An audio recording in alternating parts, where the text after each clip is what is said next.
So for a long time, I worked in a Lutheran church that was around the corner from my house.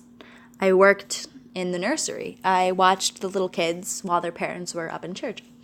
And this gender unicorn poster was taped right outside of the nursery, and it was actually at their eye level. I wish I had a picture of the whole wall because you could see that it's so low down in the wall that, like, for an adult, it's like where your thigh is, and that seems weird until you see a 2-year-old walk by it and you go, oh, right, it's at their eye level. Perfect.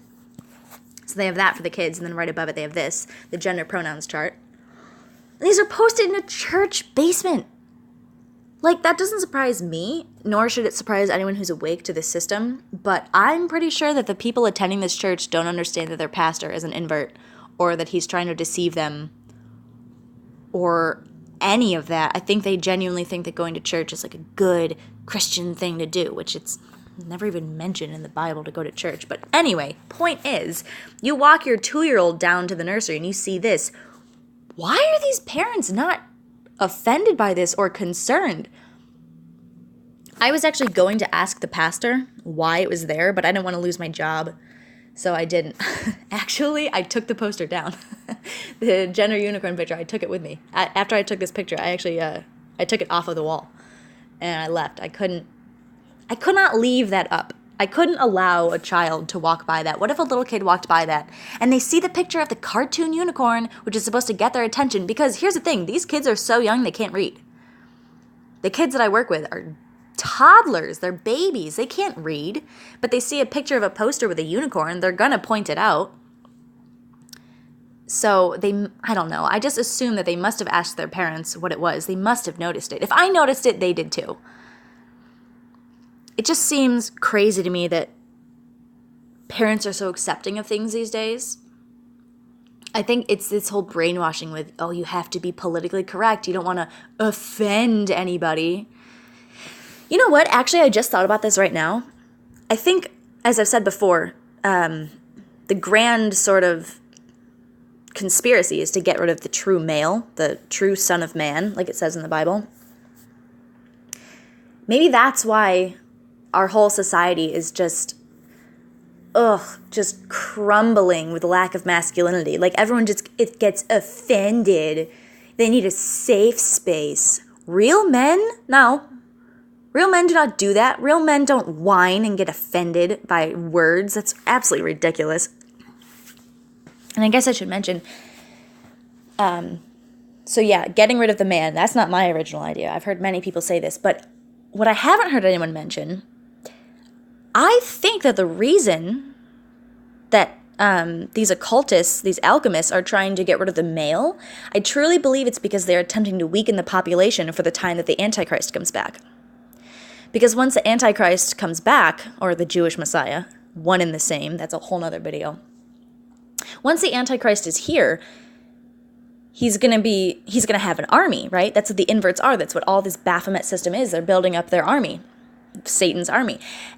Who is Jesus gonna fight with? If there are no real men left, who's gonna fight behind him? They've destroyed the male. Now all of the men, they're just free martins. They're women, so they're not gonna be strong in battle. Can you picture one of those fat, dumpy free martins going into battle? I mean, obviously you can, because they have pictures of fake war with them, but real battle, I'm talking actual battle, not a Masonic psyop. I'm talking the end of times, the final battle when the Antichrist comes. Who's going to fight against him if there are no men? I truly believe that's the reason that they're getting rid of the men. Obviously, there's probably a lot more to it, but I think that's basically it. I think that makes a lot of sense. There are going to be no men to fight in the war. It's going to be women. If you could choose, who would you want on your side? Biological men or biological women? Obviously, men are stronger. Men go into battle. They're brave. Women don't do that. So they're going to have what? They're trying to just say, all right, well, there's just going to be an army of pansies out here, free martins, trying to fight the Antichrist. Good luck. Honestly, good luck. I mean, I've heard from different scriptures and eschatologies that there will only be 300 people in the army fighting against the Antichrist. And I believe that. I really believe that. And I think it's because there's probably only going to be that many real men left in the world. Or maybe only that many real men who are good people. To get both. To get a good person who's also a real human, it's pretty rare these days. So I think by the time the Antichrist comes back, there's going to be no one left to fight. And that's exactly what they wanted. That's why they've done this. That's why it's been so systematic. They're trying to get rid of the male because they want to win the fight, which they're not, obviously. They're delusional. That part really escapes me, how anyone can think they can defeat God. That's just so illogical. It doesn't even warrant a debate. But anyway, that's how the Baphos think, I guess. They're inverted, so they don't understand the truth. They're delusional. I mean, really, they've convinced themselves in the world that they're an opposite gender, so why wouldn't they convince themselves that the devil can beat God, which is dumb. Anyway, that's just my opinion. Take it or leave it.